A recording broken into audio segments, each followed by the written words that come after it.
Hey everyone, I'm Clinton and this is my wife Olivia, and we are the lead pastors of Hope DXB. We want to thank you for joining us on our Hope DXB YouTube channel. We pray that as you listen to this message today, it will not only lift you up and encourage you, but it will be a blessing to you and your family. Enjoy the message. God bless you.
Good afternoon, church. How's everyone doing? Good?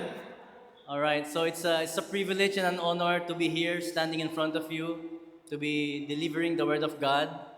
And, um, and I thank the nation, I thank UAE for doing the best that they can to make sure that we are all safe and that we can be here once again. It's great to be back in our home church, isn't it? Yes? And so, how many of you enjoyed last week's service? Okay, last week's service we celebrated the Resurrection Sunday. It's a great message from Pastor Clinton, and I believe everyone is also blessed. And what's the title of his message once again last week? The wrong address. The wrong address. Yes. So it talks about the risen Christ, isn't it? That that Jesus is not in the tomb anymore. He's already risen. So we should not be looking for the living among the dead. Amen. And so last week's service is amazing. I mean, God is risen. But today, I would like to discuss. I would like to deliver a message, somewhat in connection to that as well, because after Jesus has resurrected, so what comes next? What comes next? So I believe for some people, there's some group of people that they still doubt that Jesus has actually risen. I mean, some people maybe they're questioning for themselves: is Jesus really alive? Is Jesus really risen from the grave? And so we have this kind of group of people who's having doubts in their minds, in their hearts. They want to see. They want to see. And the title of my message today is this: Where is God? Where is God? I believe this question is an honest question. It can be a personal question. It depends on the person who's asking this. And it's a we can say, it's a natural question. Maybe in some point of our lives, we question this ourselves as well, for ourselves. It doesn't mean that we don't believe in God. Maybe we're just going through some difficult times. Maybe you're going through some breakup, some issues with your relationships, or maybe you're going through some battles of your own, personal battles. And so you question, where is God through all of this?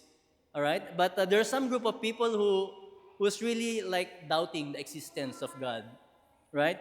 And I'm going to mention a name in the Bible, okay, when I'm thinking about this subject. I'm going to mention a name in the Bible, and just tell me, what can you think about this person? Just give me a brief description about this person, okay? Just a one word. The Apostle Thomas. Doubtful, okay? We can describe like that, right? Doubtful. So I think so many people answered doubt, okay? Doubtful. So the Apostle Thomas, usually we call him the Doubting Thomas, or Thomas the Doubter. But you know what? Actually, Thomas is actually not a doubter if we were going to define his name. I remember when I was standing here somewhere last year and I delivered a message, I mentioned that in the ancient times, the names of the person hold a significant identity that talks about themselves. All right? To explain that further, I will give you an example. For example, Simon. Simon, he was just a normal fisherman. But when he met Jesus, Jesus transformed him, right? And Jesus told him, from now on, Simon, you will become Peter. And Peter is from the Greek word Petros, which basically means stone or a rock. Because when Jesus said, Peter, you will be, you're a stone, from Simon you'll become a Peter, because from this stone I'll build my church. So it's like a prophetic word he's giving to Peter, meaning that he will be the foundation of the early church during that time. So we will think about Peter the rock. I think it's very safe to say that yes, Peter is a rock, because that's what his name stands for. But if we will say Thomas the doubter, I think we are a little bit mistaken about Thomas, because Thomas is not a doubter, but okay, that is what he did after the resurrection of Jesus Christ. because what he did is that after Jesus is risen, so he's shown himself to the disciples. But during that time, Thomas was not present. And so when the disciples came back and they gathered once again, and this time Thomas was there, they told Thomas, okay, Thomas, we saw the risen Christ. Jesus is alive. But he did not believe. He doubted. He doubted. The Bible tells us that he doubted. And so what Thomas said, I will not believe unless I will see the print of the nails in his hands and touch his hands. And if I will only at least touch his sides with my hands, unless I do all of those things, I will not believe. That is what Thomas said. All right? So maybe that's why while we read our Bibles, we kind of give him the tag name Thomas the Doubter. But actually, Thomas is actually in Hebrew Didymus, and in Aramaic it is Tauma. I don't know if I pronounce it correctly, but it's called somewhere like Tauma, which means a twin. Thomas is a twin, but the Bible doesn't give us any references that he actually has a twin sister or a twin brother. But the name basically means twin, not a doubter. All right? So he's not Thomas the doubter, but he's Thomas the twin, actually. Right? So for us to call him a doubter, I don't know wherever Thomas is right now in heaven, and maybe if we are saying Thomas the doubter, and he's hearing that in heaven, it's like, oh no, they're telling me again what I did, but actually he's a twin. In this world, maybe you're familiar with this phrase, to see is to believe. To see is to believe, right? Maybe as humans, we also tend to use this word, to see is to believe. Maybe you receive some promises, maybe from your boss, saying, okay, by next month, I will give you an increment in your salary. Maybe in the back of your mind, you're telling to yourself, I will only believe it if I see it happening. So it's just normal for human beings to say that, to see is to believe. Or maybe a friend of yours will call you saying, okay, I'm going to meet you. I want to catch up with you next week. Let's meet. And then the week turned up, and then you did not meet your friend. So something like that. To see is to believe, right? But not so with us in terms of our spirituality. For us as Christians, how many of you knows that we do not walk by sight? We walk by faith, isn't it? We walk by faith and not by sight. Jesus actually tells us that blessed are those who what? Blessed are those who believe yet they haven't seen. Yes? So this is what Jesus said in his gospel. So if we're going to go back to the question, where is God? Where is God? If I'm going to answer this question now, okay, just a little bit of spoiler alert. I'm going to answer this question now, where is God? My answer would be very simple. My answer would be, He is closer than you think. He is closer than you think. Okay? So that's the answer to this question, according to me. But don't worry, I'm not closing the message yet. Okay? Ushers, please close the door. Make sure no one is going, because we're not finished yet with the sermon. Okay. He is closer than you think. Actually, I will tell you and I will propose to you that He is also more real than the chair that you are sitting on right now. He is more real than the chair that you are sitting on, because you think you can see the chair, you can touch the chair, you feel the chair. So that means you conclude in your mind that yes, this chair is real. But that doesn't mean that you don't see God. He is not real. He is more real than the chair. And I will prove that to you. He is more real than the chair. So let me put it in this way, just to give you a more clarity on this. I will ask you some questions, okay? How close are you with your friend? How close are you with your friend? There are different ways to define this. For example, maybe you will answer me, I'm close to my friend, because we share secrets. Because I'm close to her, I'm close to him, we have secrets of our own. That is one way of defining it. Okay, but let us define closeness in terms of distance, in terms of proximity. Okay? For example, I will ask the birthday girl, Nance, How close are you with your friend Rachel, for example? Okay, how close are you? In terms of distance, proximity. Yes, yes, correct. So it's like a ritual is just one hand away from you, right? So maybe you can answer also. Sometimes we ride the metro together. We are in the same metro. Maybe we ride the taxi together. We are in the same taxi. So we are close to each other. So that's how you define. You are close to Rachel. You can reach Rachel, right? You can touch Rachel. Can you conclude that she is real? She is real, right? Because you can touch her, you can feel her. Okay, another question. How close are you with your pastor? How close are you with your pastor? Okay. For example, I will ask, Anirudh. No need to answer. It's okay. For example, Anirudh, how close are you with your pastor? So maybe he will answer to me, yeah, he's my pastor. I attend the church. So we are in the same building. We are in the church. Sometimes I high five him. Sometimes, what's up, pastor? Sometimes, brotherly hug. And maybe he can say, okay, sometimes we enjoy playing paddle sports. So we are in the same court. We are enjoying this game. So that's how close he is with Pastor Clinton in terms of proximity. Okay, another question. How close are you with your spouses? Okay, I'm looking to the spouses right now, to the married couples right now who are sitting beside each other. Lolo and Lola, I can see you. So maybe, how can we answer that? How close are you with your spouse? So maybe you can answer, okay, we live in the same house. Okay, we sleep together. When we are at church, we are sitting together, right? And, maybe sometimes here at church, the air conditioning is getting, so cold. A little bit of rubbing on the shoulder because I feel cold. Okay, so that's how close you are with your spouses, isn't it? So you can be beside your spouses very closely. Now, what about God? What about God?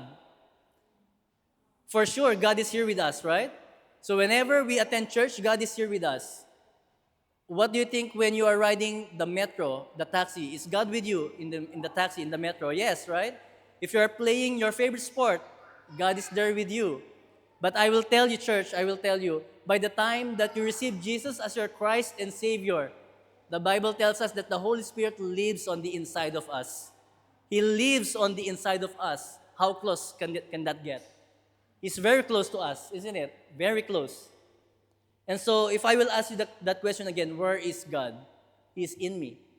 He is in you. He is with us. He is very close to us. That's why I said He is very real. He is very real. More real than the chair that you are sitting on. And I would like to share this particular verse, because for those people who are still not believing because they don't see, the Bible tells something about this kind of the group of people, and it says this. In Psalms 14, verse 1, it says, "The fool says in his heart, there is no God." I did not say that. Okay, the Bible says that. Okay, I'm not the one who I did not invent this, but the Bible says that the fool says in his heart that there is no God. And my hope and prayer that none of us will be called like that. Amen? Amen. So we as Christians, we are believers, okay? And in the world out there, we may encounter different kinds of people. Maybe we will encounter some people also who don't have the same faith or believe according to what we believe, right? Maybe they will say, okay, we don't believe that there's God. We don't believe that God is risen. But we as an ambassadors of the gospel should always be ready. We should always be ready when that time comes. Okay? But we should explain our faith, but in such a way that there is love and gentleness. All right? So if I will put it in this way, I have prepared 5 points that will help us. And I call this the evidence of a living God. The evidence of a living God. All right? So suppose that we are in a court of law, and we claim that, yes, God is alive, God is real. And then the other group of people will say, okay, prove it. Prove it. So how can we prove it? So I'm going to show you 5 points to help us to have this kind of conversation. How to help us have this kind of conversation, and for us also to be convinced 100% from ourselves that yes, God is real, that God is not dead. Amen. So evidence of a living God. Point number one. Point number one, God creates. God creates. Creates, it's a present tense. It's not a past tense, it's a present tense. Because when we say that God creates, we can say that creation itself testifies that God is alive. We can see it all around us. God created a lot of amazing things, isn't it? And so if we are going to understand what He created, we need to go back to the book of Genesis, where God created a lot of wonderful things, right? So if we go back to Genesis chapter 1, where it says, in the beginning God created the heavens and the earth. Can someone create, like mere humans, can someone create heaven and earth? No, right? And as we continue reading the book of Genesis, we can see that God created a lot of things. The sun, the moon, the stars, the universe, the animals, and eventually human beings, isn't it? So we can say that no human can do what God did. No human can create such things what God created. Amen? And so creation itself, it testifies that God is alive. And also in Psalms 19, verse 1, it says this, the heavens declare the glory of God. The skies proclaim the work of His hands. So we see His works. The evidence is in the creation. And just to give you an example, to help us understand this much easier. Suppose that you are an artist. Anyone artist here who loves to paint? Anyone who loves to draw? Okay, Hamdan loves to draw. So suppose that you are going to a museum, an art museum, or let's say an art exhibit, an expo. By the time that you enter that museum, and you will be presented with so many different kinds of artworks, beautiful artworks. So what will happen is that you will be in awe. You'll be in awe, right? So you'll wonder, wow, so many great artworks, okay, so many good artists, and it will be absurd for us to assume that behind those paintings there's no painter, right? It's absurd. I mean, definitely there's a painter who painted those kind of paintings. That is automatic, right? Our minds can easily agree on that. That, it's not by accident that those paintings were painted, But there's still some other people who would say, no, it's just so happened, in the paint factory, it just so happened that there's a missile intercepted, and some debris fell on the inside those paint factory, and it just so happened that there's a blank canvas on the wall, and then when all the paint suddenly exploded, then tada, the artwork came. So we cannot conclude like that, isn't it? Again, what can we say to that kind of explanation, to those kind of people? Psalms 14. I will not say it. I will just say Psalms 14. It will be absurd to think like that. And the same example I will give you. For example, you are going to Dubai Mall, and you go to the Dubai fountains outside. If you are standing in the Dubai fountains, you will see in front of you this majestic Burj Khalifa. And suppose that this is your first time that you will see Burj Khalifa like in that close distance. Maybe you will be in awe. You'll be in wonder, wow, this is such a good building. And at the same time, you don't see Burj Khalifa and then assume that there's no builder behind that. Can we all agree that someone built Burj Khalifa? It did not happen just one day by a click of a hand and then Burj Khalifa is there. We cannot assume like that, right? But we can all agree that there are a lot of people behind the creation of Burj Khalifa. Maybe a group of engineers, a group of consultants, designers, a group of project managers. So many people behind this Burj Khalifa being made. Can you all agree on that? Yes? And so, the same with God. The same with God. We see His creation, and the creation is the evidence. It is the evidence of a living God who is still sustaining it. The creation that God did, He is still sustaining it. So, what do I mean by that word, sustaining? That means He's still at work. He is sustaining it. That's why we have day and night. Otherwise, this day will pass and then there's no more tomorrow. But no, it's not the case. We still enjoy the sunset and the sunrise each and every day. God is sustaining us. God is sustaining the world. That is His creation. Amen? So that is point number 1. God creates. Are you convinced that God is alive? Yes. God creates, right? Now point number 2.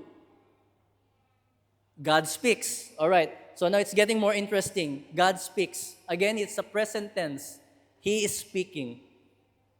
And God speaks and He still speaks.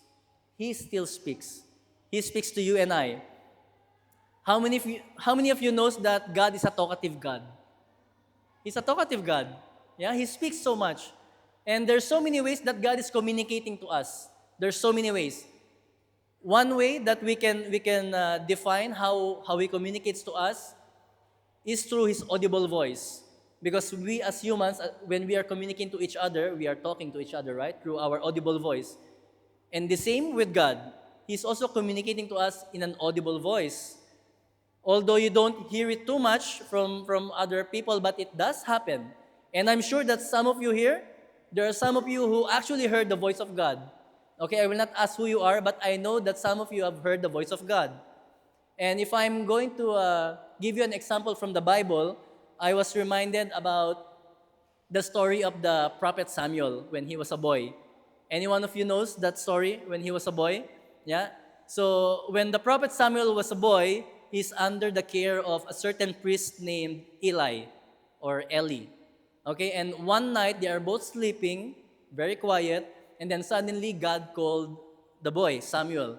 So I don't know how that sounds exactly, but at the back of my mind, maybe it sounds something like, Samuel. Maybe something like that, I don't know. But God spoke to Samuel and He called Samuel, and the boy got up, and then he went to his master Eli, and he said, I am here, for you have called me. And then Eli woke up and said, no, kid, I did not call for you. Go back to sleep. Go back to sleep. So the boy Samuel got back to sleep once again. And then again, God called him, Samuel. Then he woke up and then stood and went to Eli. And again, I am here, for you have called me. But Eli said, no, I did not call you. Go back to sleep. And this repeated again and again. God kept on calling Samuel. You know why? Because he's still a boy. He still did not hear the voice of God, so he doesn't know God's voice yet during that time. And so by that time, when he went back to Eli had this idea that maybe God is the one calling Samuel. So what he said to Samuel, go back to sleep, and when you hear the same voice calling your name, just say, here I am, God, speak to me, for your servant is listening. And so when he did that, then God told him a lot of details, like prophetic words. If you want to know those words, you can go back to the book of 1 Samuel. But that's how God speaks. He speaks to us also through an audible voice. Maybe for some of you, you did not experience it yet, but don't reject the fact that He can speak to us, and He will. Okay? And there's so many other ways of Him communicating to us. Okay? One is the audible voice. And sometimes He talks to us through visions, through dreams, for example. Any dreamers in here? And also He talks to us through prophetic words. Through prophetic words. I know some of you have received some prophetic words. Okay, we have some, for example, Maclina is here. Auntie Jayshree also is here. Priska also. I mean, there's so many brothers and sisters with us in here right now who can give prophetic words. All right? And this kind of words is like from God, and probably they didn't know what it is going on to the person that they are going to give the word. But some of you can testify that you have received some words and you are wondering, how could that person know what I'm going through? Isn't it? That is the power of the prophetic word. And that is how God communicates to us through someone else. Amen? So that is how the prophetic words work. And even in subtle moments, God can communicate to us because God is a creative God. He can speak to us through advertisement, through maybe a sticker from the car in front of us, through a billboard. Okay? He can speak to us in so many ways. To give you an idea how does that look, let's suppose that you are preparing a report. Let's say you are preparing a research for your company, and you are working so hard to prepare this report, okay? And you are doing overtime. You are putting all your efforts, all your energy on it, and then you're asking God, this is too much. I've given everything that I've got, but it's too much. It's like it's taking a toll on me. My energy is draining. So God, what shall I do? And then out of nowhere, maybe you see a Kit Kat bar. And what does a Kit Kat bar says? Have a break. Have a break. So maybe that is God telling you to have a break, isn't it? And so the next day came, you are ready for your report, you are driving probably in your car, and then you are ready with your report, and you're thinking maybe, God, I'm not sure, am I going to proceed with this report? Am I going to submit this to my seniors? Because, I'm not sure, maybe I forgot to put one bullet point in my report. I don't know, shall I do it? What, God, shall I do it? And then just beside the street, you saw one guy with a Nike shirt on. And then what did Nike said? Just do it. Just do it. So that is probably God in subtle way. He's telling you, just do it. Don't be afraid, just do it. So you presented your report, and then it's about lunchtime when you finished. And then probably after that report, you're thinking, God, I don't know whether they like my report. I don't know. Will they approve of it? What about you, God? What do you think? And it's lunchtime. You go to McDonald's. And what did McDonald's said? Anyone who loves McDonald's here? What is the slogan of McDonald's? I'm loving it. I'm loving it. So this is how God speaks to us. He can use so many different kind of ideas. Okay? He can use a lot of things just to communicate to us. And I'm going to share with you this verse, Hebrews 4, verse 12. For the word of God is alive and active. For the word of God is alive and active. Now, this is one way that I want you to focus on. God can talk to us through the scriptures, through the word, through the Bible. And it says here that the word of God is alive. It is alive. Not just alive, it's also active. It is at work. If we're going to read the book of John, the first chapter of John, it says, in the beginning was the Word, and the Word was with God, and the Word itself is God. So going back to Hebrews, for the Word, which is God, for God is alive. So it means that God really is alive. God is alive. And we can hear a lot of testimonies. We can hear a lot of testimonies, but once so many people once they read their Bibles, they can testify that, yes, I feel that the Bible is talking to me. And for me, myself, I can testify on that as well. Whenever I read my Bible, the Bible talks to me. God talks to me. And I'm sure that most of you experience that as well. Because when you read your Bibles, you feel a sense of peace, a sense of direction, a sense of guidance. It brings conviction. It brings conviction. And it shows that God is communicating to us through His scriptures. Another scripture that I wanted to share with you is the 2 Timothy 3:16. It says, all scripture is God-breathed and is useful for teaching, rebuking, correcting, and training in righteousness. So I want you to focus on this word, God-breathed. that the scripture is God-breathed. There's something powerful actually with this word, breath, God's breath. And do you know about God's breath? You know, God's breath in Hebrew, it's called ruah. And whenever we hear the word ruah, it means wind, it means breath, it means spirit. Okay? And when I read this word ruah, you know, I'm reminded about, again, a story in the book of Genesis. Can we go back to the book of Genesis once again? Genesis chapter 2, verse 7. This is what it says. And the Lord God formed man of the dust of the ground. This is the time when God created humans, okay? He formed Adam from the dust of the ground. Now, when He formed Adam from the dust of the ground, it's like He's forming a clay, okay? He's building a clay. He's forming the shape of a man. And God said, let us form man according to our likeness, okay? So when He formed Adam, guess what? He formed Adam, He made Adam dead. Are you surprised?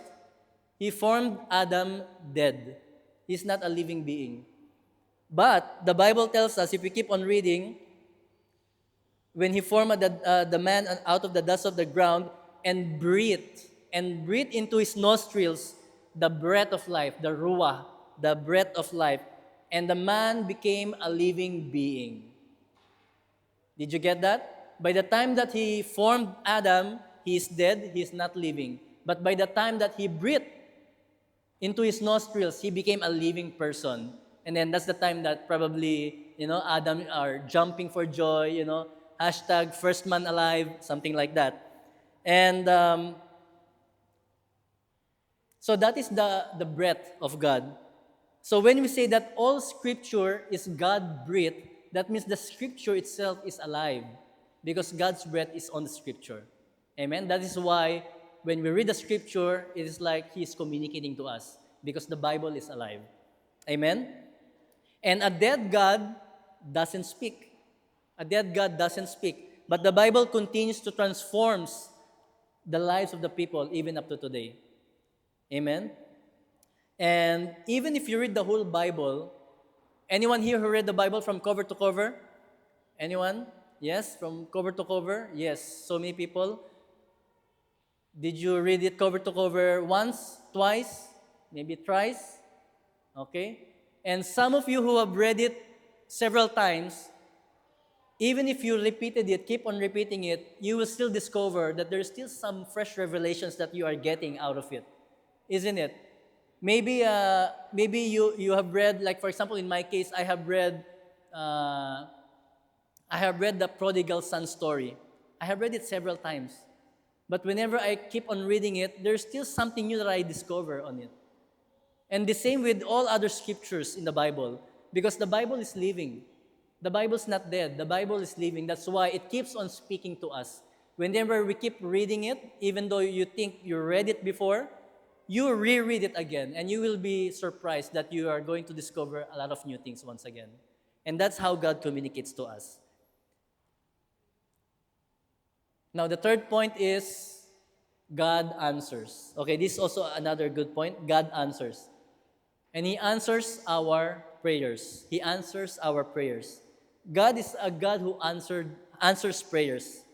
You know, my verse for this particular point that I'm going to share to you is a verse where it says like there's a special number that you need to remember if you want to call unto God. You know, for some of you, you know this. You know, it's a cliche. Like, if you know this number, you can call God and God will answer you. You know, and some people, they call this number as an emergency number. But actually, for me, I don't consider this as an emergency number because emergency number means we only call God when there's an emergency. But instead, I would like to rephrase this, and I would like to call this God's hotline number. Okay, hotline number, because I want to call God every now and then. And if the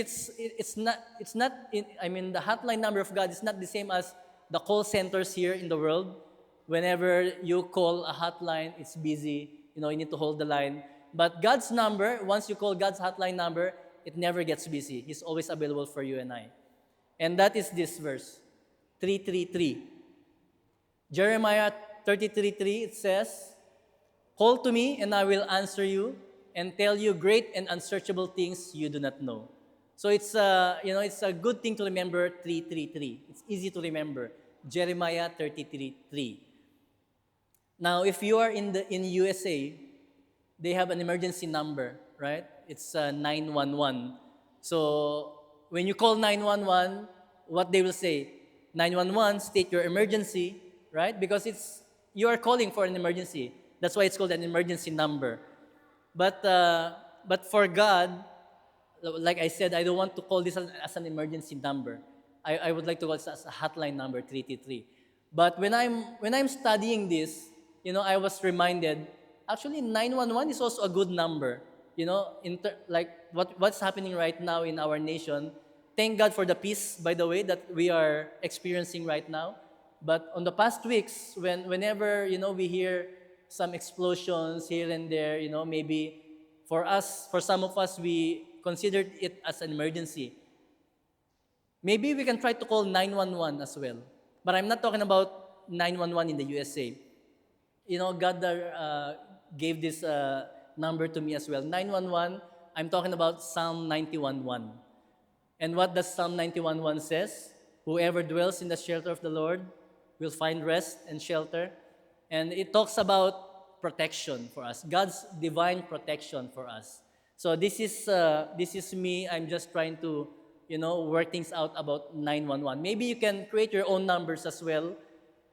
For example, what's the emergency number of UAE? 999. So maybe you can research and do your own 999 version, right? So that's how God speaks to us, and God answers us. Okay, another verse that I wanted to share to you, John 14:14.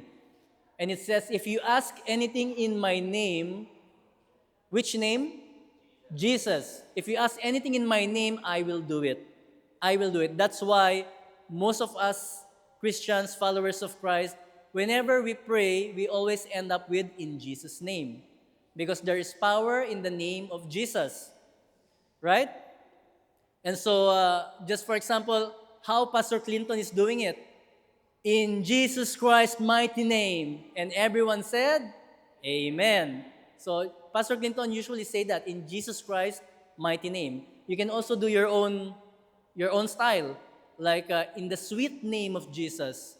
In the name of Jesus, my Savior. You can personalize it according to your situation. Okay? The important thing is, we mention the name of Jesus. Because there's power in the name of Jesus. If you're going to text someone, if you're going to send a message to someone, to your friend, for example, WhatsApp, let's say, hi, how are you? And they replied back, yes, I'm fine. That means what? That means that the other person is alive, isn't it? Because they replied to you. And the same with God. God answers our prayers, therefore God is alive. Amen? That is one good evidence. God is alive. Okay, point number 4. God rose. I think this is the most strongest evidence that we can hold on to. That God actually rose. And we're talking about the resurrection of Jesus Christ. This is the strongest evidence that we hold as Christians because Jesus defeated death. And in the scriptures, specifically in the 1 Corinthians 15, verse 6, it mentions that when Jesus rose from the dead, he had shown himself to so many people.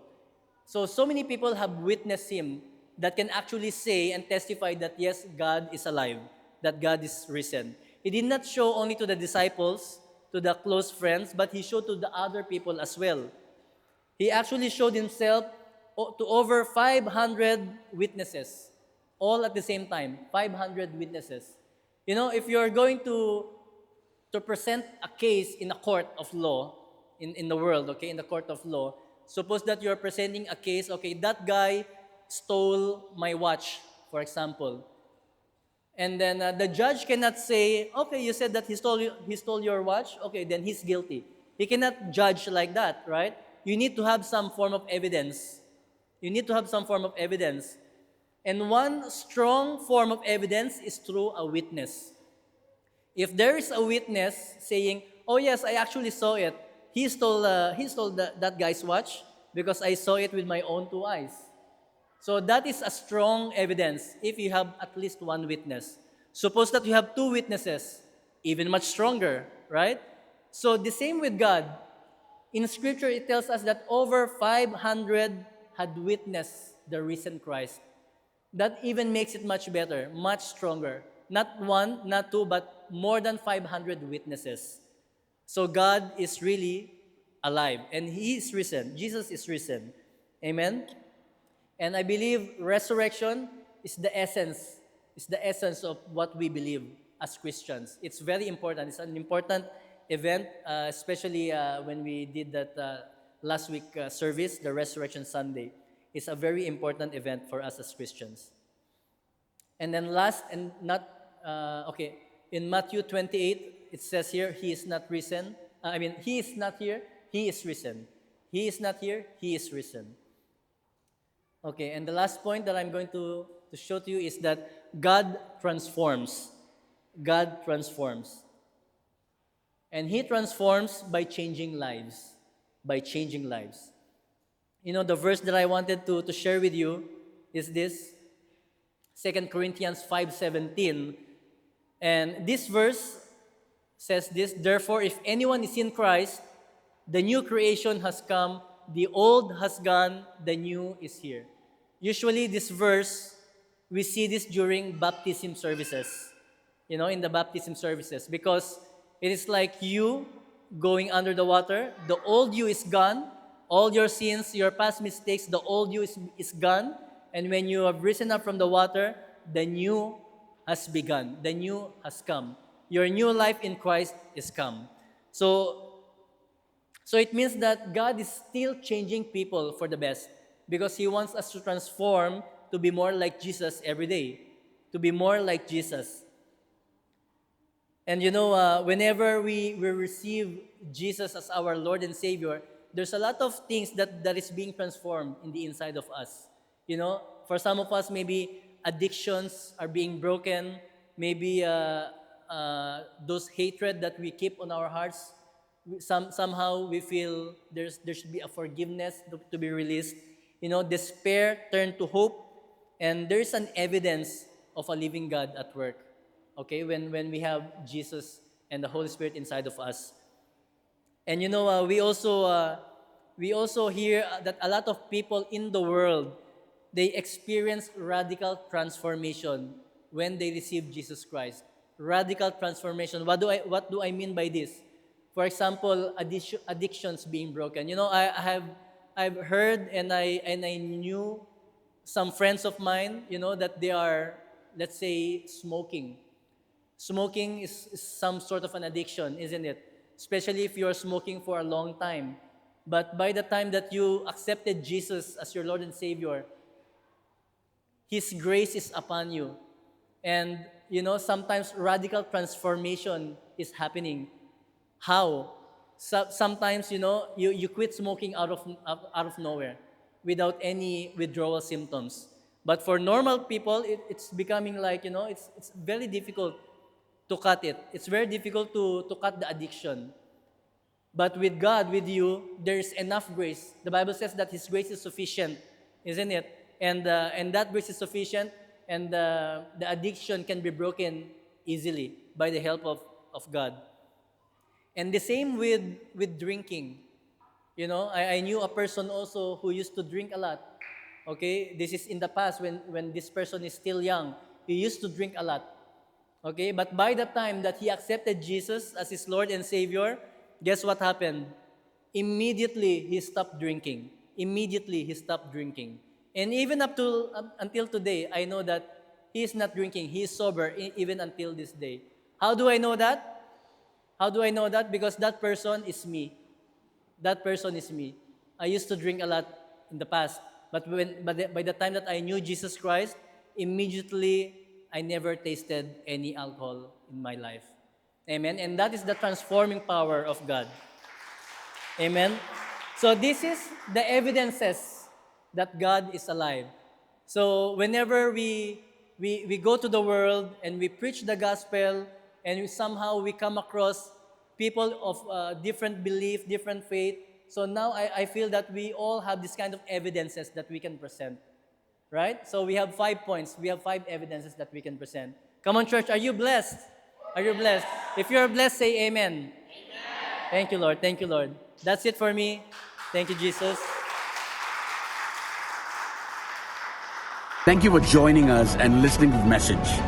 We encourage you to like and subscribe to our YouTube channel, which is Hope DXB Church. You can also find us on Instagram and follow us on Instagram. Our Instagram handle is Hope DXB Church. We are also on Spotify. All you need to do is key in Hope DXB and you will find us there.